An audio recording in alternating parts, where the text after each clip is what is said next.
செய்திகள். தமிழ்நாட்டில் கனிமங்கள் மூலம் 2024-25 ஆண்டில் 1704 கோடி ரூபாய் வருவாய் ஈட்டப்பட்டுள்ளது என்று சட்டப்பேரவையில் இயற்கை வளங்கள் துறை கொள்கை விளக்க குறிப்பில் தகவல் தெரிவிக்கப்பட்டுள்ளது. சென்னையில் தலைமை தேர்தல் அதிகாரி அர்ச்சனா பட்நாயக் அவர்களின் தலைமையில் அனைத்து கட்சிகளுடன் ஆலோசனை நடந்து வருகிறது. வருகின்ற 30ஆம் தேதி முதல் திருச்சி மும்பை இடையே விமான சேவை தொடங்கப்பட உள்ளதாக தெரிவிக்கப்பட்டுள்ளது. சேலம் மாநகரை சுற்றி 45 கிலோமீட்டர் நிலத்திற்கு சுற்றுச்சாலை அமைக்கப்படும் என்று அமைச்சர் ஏவா வேலு அவர்கள் தெரிவித்துள்ளார். பிரதமர் நரேந்திர மோடி அவர்கள் தனது இலங்கை பயணத்தின் போது அதானி துறைமுக திட்டத்தை துவங்கி வைக்க உள்ளதாக தகவல் வெளியாகியுள்ளது. தமிழகத்தில் 10ஆம் வகுப்பு பொதுத் தேர்வுகள் மார்ச் 28ஆம் தேதி முதல் ஏப்ரல் 15ஆம் தேதி வரை நடைபெற உள்ளது. திருப்பரங்குன்றம் முருகன் சுவாமி கோவிலில் வருகின்ற ஜூலை 16ஆம் தேதி குடமுழுக்கு நடைபெறும் என்று சட்டப்பேரவையில் அமைச்சர் சேகர்பாபு அவர்கள் தகவல் தெரிவித்துள்ளார். அங்கன்வாடிகளில் 7900 புதிய பணியாளர்கள் நியமிக்க அரசாணை வெளியிடப்பட்டுள்ளது என்று அமைச்சர் கீதா ஜீவன் அவர்கள் சட்டமன்ற உறுப்பினர் கேள்விக்கு பதிலளித்துள்ளார். 22 கேரட் ஆபண தங்கத்தின் விலை சவரனுக்கு 120 ரூபாய் குறைந்து ஒரு சவரன் 65,720 ரூபாய்க்கு விற்பனையாகிறது. அதேபோல் ஒரு கிராம் வெள்ளியின் விலை 110 ரூபாய்க்கு விற்பனை செய்யப்பட்டு வருகிறது. அதிக வெப்பநிலை மற்றும் அதிக ஈரப்பதத்தின் காரணமாக தமிழகத்தில் 4 டிகிரி செல்சியஸ் வரை வெப்பநிலை அதிகரிக்கக்கூடும் என்று வானிலை ஆய்வு மையம் தகவல் தெரிவித்துள்ளது. 2 நாள் விடுமுறைக்கு பிறகு இன்று தமிழக சட்டப்பேரவை கூடியது.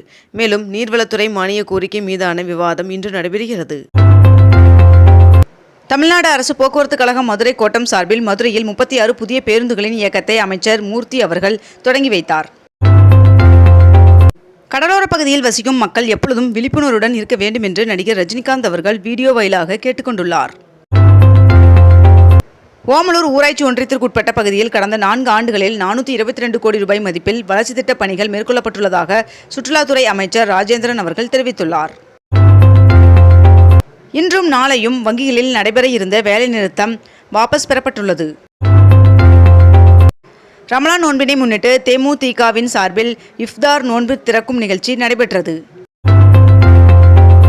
வருகின்ற ஏப்ரல் 6ஆம் தேதி உதகை அரசு மருத்துவக் கல்லூரி மருத்துவமனையை முதலமைச்சர் மு.க. ஸ்டாலின் அவர்கள் திறந்து வைக்கிறார் என்று தெரிவிக்கப்பட்டுள்ளது.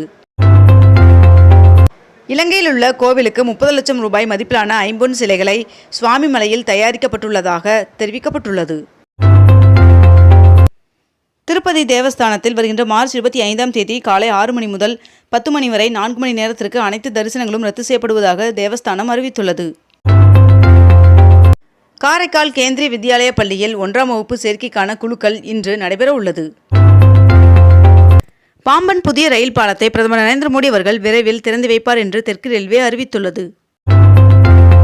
கோவை அன்னூரை அடுத்துள்ள பொகலூர் பகுதியில் அமைந்துள்ள அரசு ஆரம்ப சுகாதார நிலையத்தில் மக்கள் நல்வாழ்வுத்துறை அமைச்சர் மா சுப்பிரமணியன் அவர்கள் திடீர் ஆய்வு மேற்கொண்டார். அஸ்ஸாமில் வினாத்தாள் கசிவின் காரணமாக மார்ச் 24ஆம் தேதி முதல் 29ஆம் தேதி வரை நடக்க இருந்த 11ஆம் வகுப்பு பொதுத் தேர்வுகள் ரத்து செய்யப்பட்டுள்ளது. தமிழக வெற்றி கழகத்தின் பொதுக்குழு கூட்டம் வருகின்ற 28ஆம் தேதி நடைபெற உள்ளது. மேலும் பொதுக்குழு கூட்டத்திற்காக பணிகளை மேற்கொள்ள 5 குழுக்கள் அமைக்கப்பட்டுள்ளதாகவும் தெரிவிக்கப்பட்டுள்ளது. அரசு பள்ளிகளில் கடந்த மார்ச் 1ஆம் தேதி தொடங்கிய மாணவர் சேர்க்கையில் இதுவரை 1,1679 மாணவ மாணவியர் சேர்ந்துள்ளதாக தகவல் தெரிவிக்கப்பட்டுள்ளது. மக்கள் தொகை அடிப்படையிலான தொகுதி மறுசீரமைப்பை 25 ஆண்டுகளுக்கு தள்ளி வைக்க வேண்டும் என்று முதலமைச்சர் மு.க. ஸ்டாலின் அவர்களின் தலைமையில் நடந்த கூட்டு நடவடிக்கை குழு கூட்டத்தில் தீர்மானம் நிறைவேற்றப்பட்டது. BSNL வாடிக்கையாளர் சேவை மையங்கள் 23, 30 மற்றும் 31 ஆகிய விடுமுறை நாட்களிலும் செயல்படும் என்று தெரிவிக்கப்பட்டுள்ளது.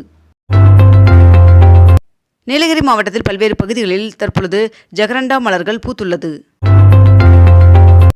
தொகுதி மறுசீரமைப்பிற்கு எதிரான தமிழ்நாட்டின் முன்னெடுப்பிற்கு ஆதரவாக உள்ள ஹேமந்த் சோசன் அவர்களுக்கு முதலமைச்சர் மு.க. ஸ்டாலின் அவர்கள் நன்றி தெரிவித்துள்ளார். தொகுதி மறுசீரமைப்புக்கு எதிராக முதலமைச்சர் மு.க. ஸ்டாலின் அவர்களின் தலைமையில் நடைபெற்ற கூட்டு நடவடிக்கை குழு ஆலோசனை நிறைவு பெற்றது. 1621 கோடி ரூபாய் செலவில் அவிநாசி சாலையில் நடைபெற்று வரும் மேம்பால பணி 92% நிறைவு பெற்றுள்ளதாக தகவல் தெரிவிக்கப்பட்டுள்ளது. தொகுதி மறுசீரமைப்பு குறித்து தெளிவுபடுத்த வேண்டியது ஒன்றிய அரசின் கடமை என்று கேரள முதல்வர் பினராயி விஜயன் அவர்கள் தெரிவித்துள்ளார். கோவை அவிநாசி சாலை உயர்மட்ட மேம்பாலத்தின் கீழ் இருபுறங்களிலும் 32 இடங்களில் பேருந்து நிலக்குடைகள் அமைப்பது தொடர்பாக மாநகராட்சி ஆணையர் ஆய்வு மேற்கொண்டார். தொகுதி மறுசீரமைப்பு தொடர்பான கூட்டத்திற்கு எதிராக கருப்பு சட்டை அணிந்து கருப்பு கொடி போராட்டத்தில் பாஜகவினர் நேற்று ஈடுபட்டனர். திருப்புவனம் பூமாரி அம்மன் சுவாமி கோவிலில் பங்குனி திருவிழா கொடியேற்றத்துடன் கோலாகலமாக துவங்கியது. தமிழக அரசின் தொழில் முனைவோர் மேம்பாடு மற்றும் புத்தாக்க நிறுவனத்தின் ஒருநாள் பயிற்சி வகுப்பு வருகின்ற ஏப்ரல் 3ஆம் தேதி நடைபெறவுள்ளது. 2545 ரேஷன் கடைகளுக்கு புதிய கட்டிடம் கட்டப்படும் என்று அமைச்சர் பெரிய கருப்பன் அவர்கள் தெரிவித்துள்ளார்.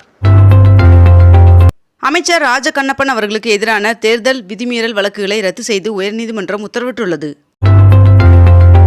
சென்னை விமான நிலையத்தில் பயணிகள் செக்கிங் கவுண்டர்கள் 120ஆக அதிகரிக்கப்பட்டுள்ளது. கட்டணமில்லா பயண அட்டைகளை மேலும் 3 மாதங்களுக்கு நீட்டித்து அமைச்சர் சிவசங்கர் அவர்கள் உத்தரவிட்டுள்ளார். விரிவுபடுத்தப்பட்ட ஒரு கால பூஜை திட்ட திருக்கோவிலுக்கான ஆணைகளை முதலமைச்சர் மு.க.ஸ்டாலின் அவர்கள் வழங்கினார். திமுக ஆட்சியில் 32 தொழில் பூங்காக்கள் அமைக்கப்பட்டுள்ளதாக அமைச்சர் தங்கம் தென்னரசு அவர்கள் தெரிவித்துள்ளார். அனைத்து கிராம அண்ணா மறுமலர்ச்சி திட்டம் 2விற்கு 1087 கோடி ரூபாய் ஒதுக்கீடு செய்து தமிழ்நாடு அரசு அரசாணை வெளியிட்டுள்ளது. பூந்தமல்லி மெட்ரோ ரயில் 2ஆம் கட்ட பணியின் சோதனை ஓட்டம் வெற்றிகரமாக நடைபெற்றது. இன்று முதல் 26ஆம் தேதி வரை சென்னையில் 14, 15 மற்றும் 16 ஆகிய மண்டலங்களில் குடிநீர் நிறுத்தப்படுவதாக தெரிவிக்கப்பட்டுள்ளது. தமிழ்நாட்டில் 8 போக்குவரத்து கழகங்களில் காலியாக உள்ள 3274 ஓட்டுநர் நடத்துனர் பணியிடங்களுக்கு இன்று முதல் ஏப்ரல் 21ஆம் தேதி வரை விண்ணப்பிக்கலாம் என்று அறிவிக்கப்பட்டுள்ளது.